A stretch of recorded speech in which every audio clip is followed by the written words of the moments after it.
What's up, podcast listeners? It's your host, Rafael Matuszewski, and if you watched this last video, because I've been filming all my solo episodes, and I use the Facebook auto-generated subtitles, because who has time to manually put in subtitles for like a 12-minute video?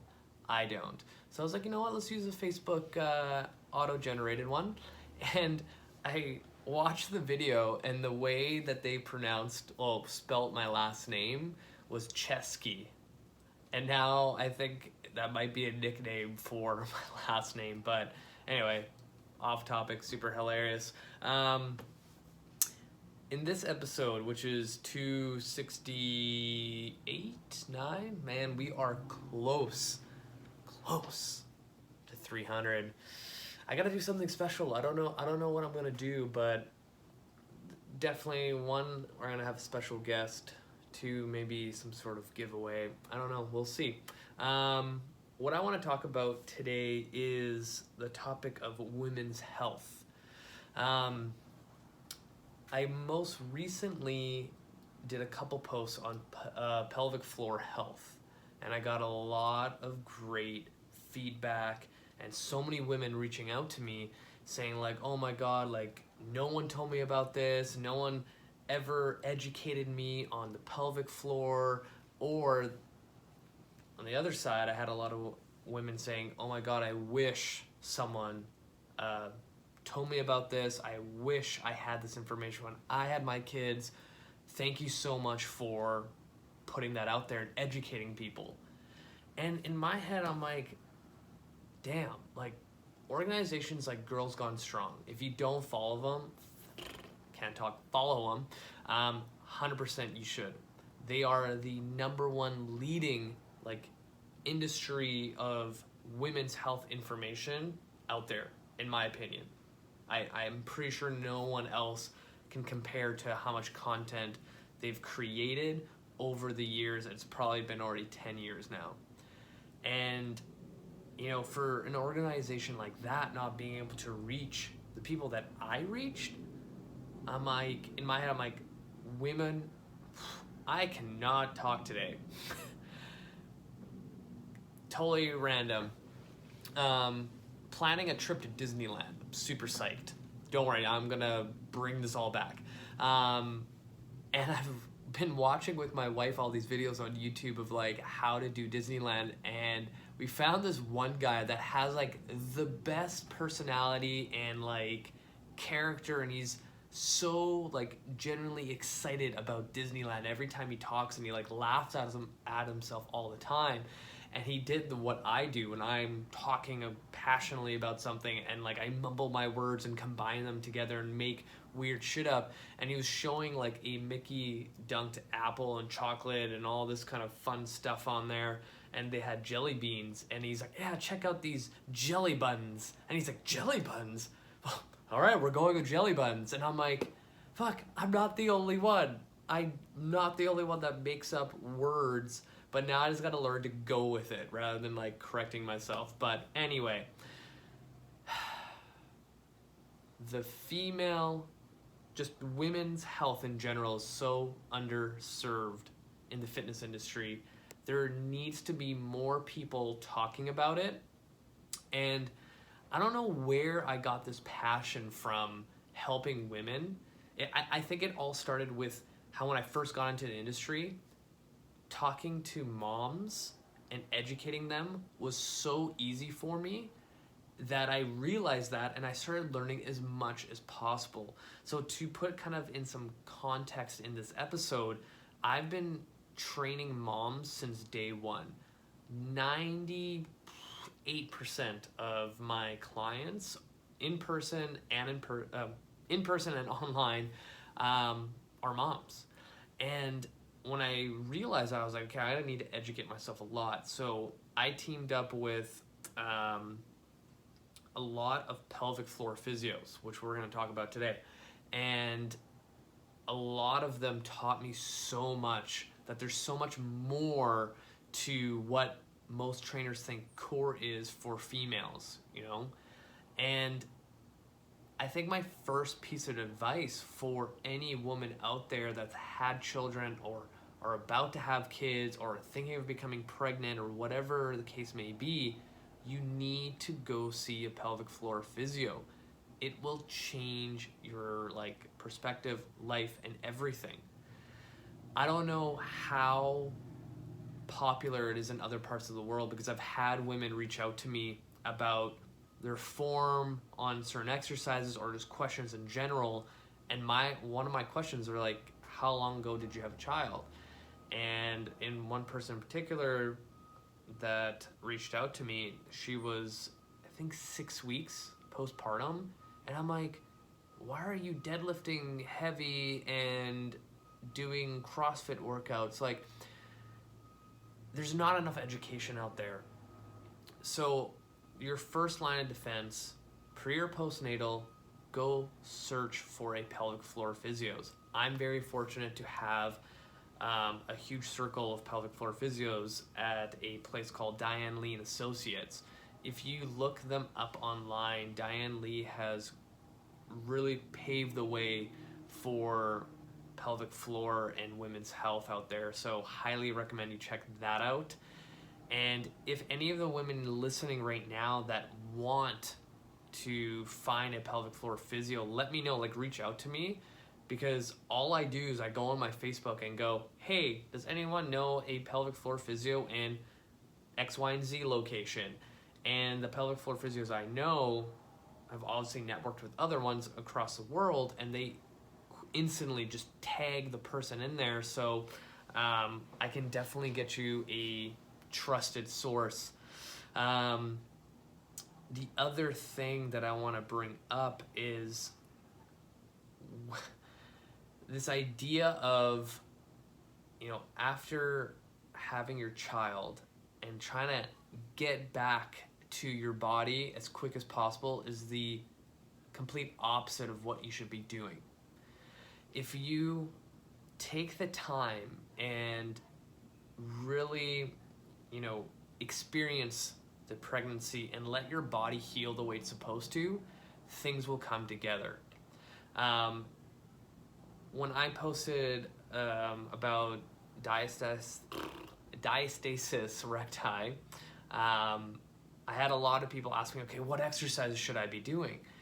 And it kind of just shows so many people just want to get back into it, but your body has to heal. So if you think about pregnancy, as your baby's growing, there's going to be an ab separation to kind of make room for the child that you're bearing.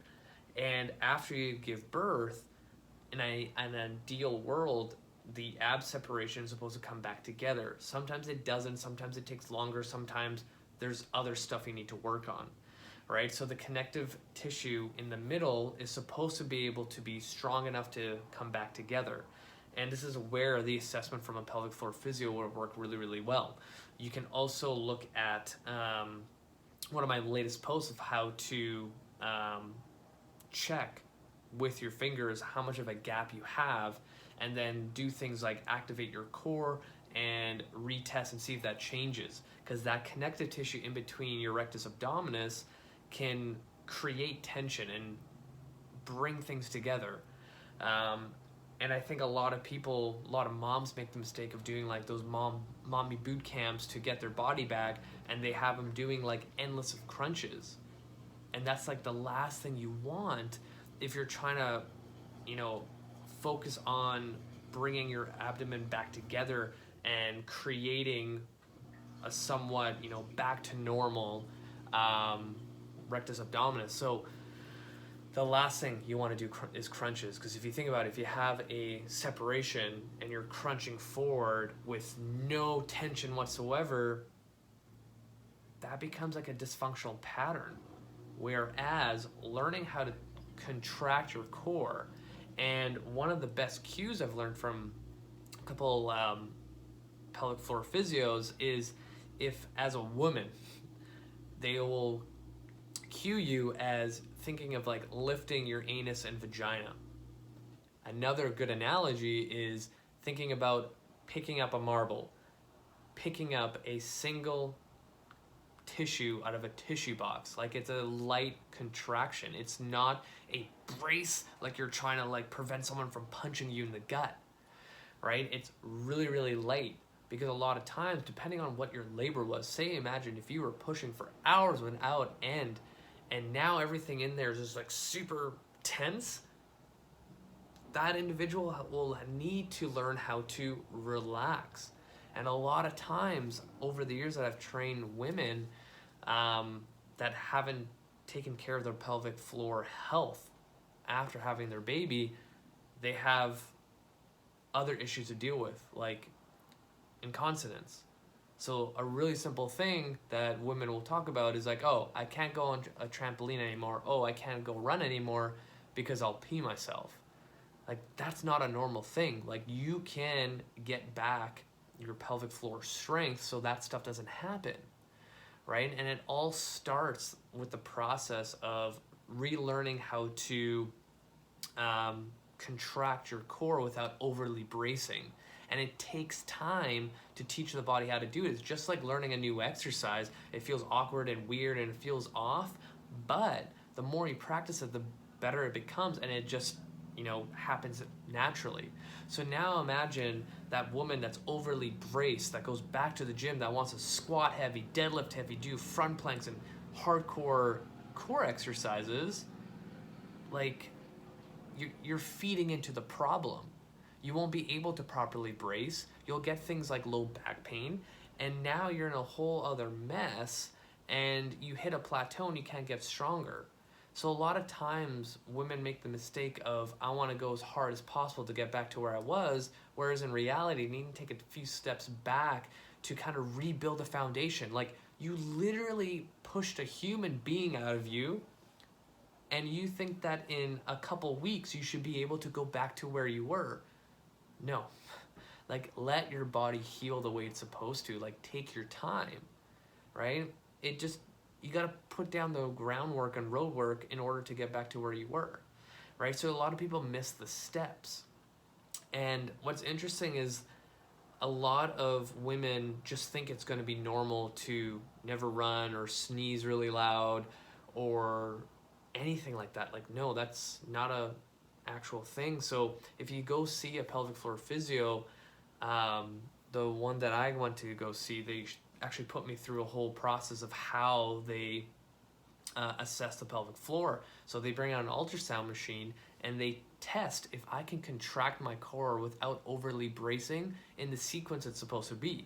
So if you think of your anatomy, or if you go on Google and search this up, how your core is supposed to contract is starting at your deep core muscles, like your transverse abdominis, and then it goes into your internal obliques, then it goes into your external obliques, and then your last thing is your rectus abdominis. But a lot of people, one, can't contract their really deep core musculature to create stability, and what happens is, like, they overly brace on their rectus abdominis and, like, boom, that's it. So now you almost have like an implosion effect within your core, and when you exercise, your hip might not be able to stabilize, your low back is overly stabilizing, and things start hurting. You can't contract, you can't relax, you have incontinence. It's just like a shit show of stuff, right? And if I could challenge all the male coaches to link themselves up in the industry with a good pelvic floor physio that really understands this stuff and can also teach you, would be huge. And for all the women out there, just remember, don't push the process beyond your limits. I know you want to get back to where you were, but you got to build a good foundation, just like anything else. Like, when I talk about deadlifting, like, you don't go straight to the barbell on day one. You got to learn how to push your hips back and do a hip hinge. Just like, postpartum, you want to take your time for your body to heal, but in a proper sequence. So first step, pelvic floor physio. Step 2, learning how to re-engage your core and not doing things like Kegels. Most people just overly brace. And ask your pelvic floor physio why Kegels might not be the best thing to do. Learning how to diaphragmically breathe. So many women and just people in general don't know how to use their diaphragm. And if you think about it, if your diaphragm's up here and you have your pelvic floor down at the bottom, when you take a big deep breath and try to activate your core, they kind of compress down together and create a cylinder effect to protect your low back and spine from any kind of external shear forces. And that plays a huge role in exercise. Man, I can talk about this for like a full hour, but I'm gonna keep this as like maybe like an intro podcast episode for some upcoming ones. If you have any other questions, feel free to reach out and let me know. I want to help you. So message me on Facebook, Instagram, email, whatever it is, and I'm happy to direct you in the right direction, give you my opinion or whatever it is. So that's it for me. Thank you guys so much. You guys are amazing. Share this podcast with your friends and family. Let's grow this thing. Let's reach more people. Let's help the underserved in the world. What else is there? Sweaters of Cut the Shit Get Fit are going to be coming out soon. I'm waiting for mine that is going to be coming in this week, and I'll do a little promo for it, a little surprise with it. There's going to be a Black Friday sale for my book. Don't miss out. Guys, you guys are amazing. Thank you so much. Thank you for listening to me ramble for all these years. You guys are fucking unbelievable. Thank you, thank you, thank you. That's it for me. Until next time, you guys.